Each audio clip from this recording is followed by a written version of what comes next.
Hey there everyone, my name is Mike McAllister and I'm a member of Team 5 and I'll be giving you guys our DP2 presentation today.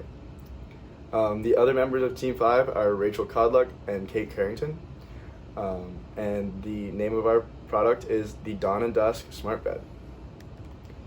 So an overview for today is we're going to review the stuff that was gone over in DP1, then we're going to move into functional decomposition, concept generation, the gallery method, and finally concept selection.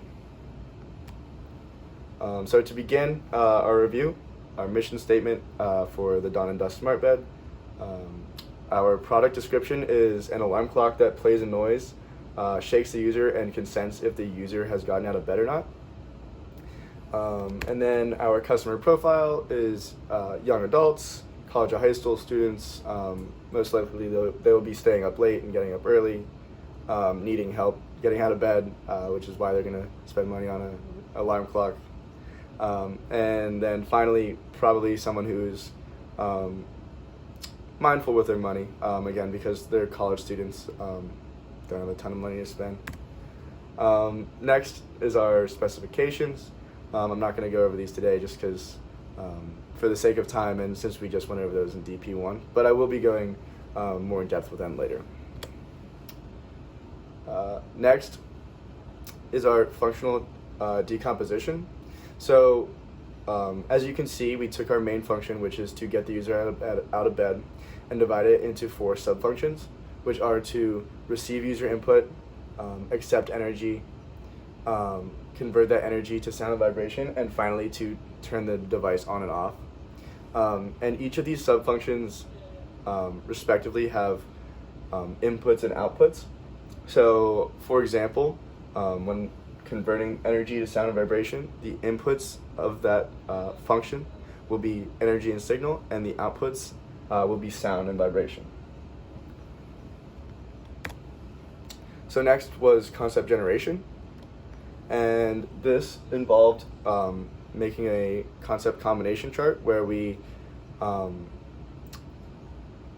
first at the top placed all of our subfunctions, and then under each subfunction we came up with solutions to that function or examples. So for example, when receiving user input, we could use buttons, a laptop, or a weight sensor, and respectively across the board. After that, we created paths that went through all of the functions, picking certain solutions to each one.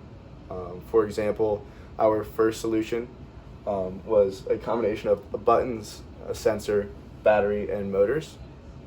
We came up with 6 of those in total, and they'll be used in a minute.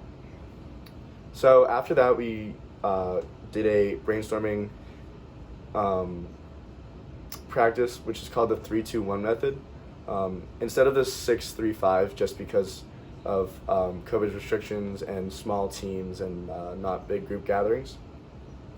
So what we did here was we each wrote a short sentence or paragraph and then passed those on to our teammates, who then read, modified, and could add new information to each concept. And this was a really good way to flesh out all of our ideas and get new eyes on each of our projects.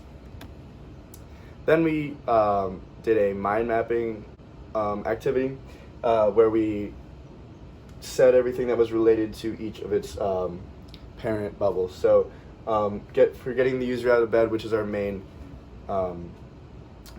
function, we have non-physical attributes, to wake the user up, to keep the user up, and physical attributes. As you can see, it's pretty vague around the inner ring, but as you go out further and out each branch, you can really get very specific attributes about each of the next bubbles. Like for the alarm audio, we have to think about volume, tone, and song, or for example, the keeping user up bubble, we had to think about a vibrating pillow and a smart sensor. Next was the gallery method, where we presented our concept combination, our subfunctions, and illustrations of each of those, as well as illustrations of our total concept combinations, such as number 1, where you can see down here, we have an illustration of a bed with its button, its sensors, its battery, and its motors, as pointed up here on this path. Next was getting feedback from the gallery method. We presented this poster to our fellow classmates, who then wrote us feedback and advice based on how we did, and most of our criticisms were based on around the design of the actual PowerPoint itself, and it was very helpful to hear and think about in the future our graphic design for presenting our ideas. And then finally, we come to our concept selection, which includes screening, scoring, and our final design. So concept screening was our first step, and so we took our concept combinations up here and aligned them horizontally, and then on the vertical axis we have our criteria, which we decided with earlier, and if the solution has a positive impact on the criteria, it earns a plus. If it has a negative impact on the criteria, it earns a negative, and if it has a null impact, it gets a 0. All of these pluses and minuses are tallied up horizontally or vertically, and each separate solution gets a ranking from 1 to 6. As you can see, we have 2 tied for first, then third, fourth, fifth, and sixth. And because the scores for our second and third solutions were so low, we decided to cut those now before spending time on them when we could have been spending our time better. And then so that these go into the next chart. So for the concept scoring chart, as you can see, we already eliminated concept 2 and concept 3 in the last chart, and based on information from our potential customers, we weighted each of the criteria on how important they are, and then we went through and rated each of the concepts on how well they perform and achieve that criteria.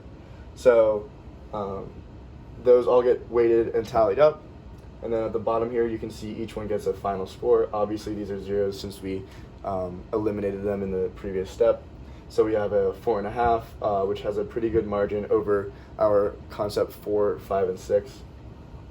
So then again, the chart gives us rankings 1 to 6, and since we have such a better score on concept 1, we decided to remove concepts 4 through 6, leaving us only with concept 1 left, which made our selection quite easy. So our final design is our concept number 1, which involves buttons to interact with the user interface, weight sensors to control the smart snooze function, a battery pack, and vibrating motors and speakers to wake the user up. So this design will be the one that we move into prototyping with here this next week. Thanks for listening, and have a good one.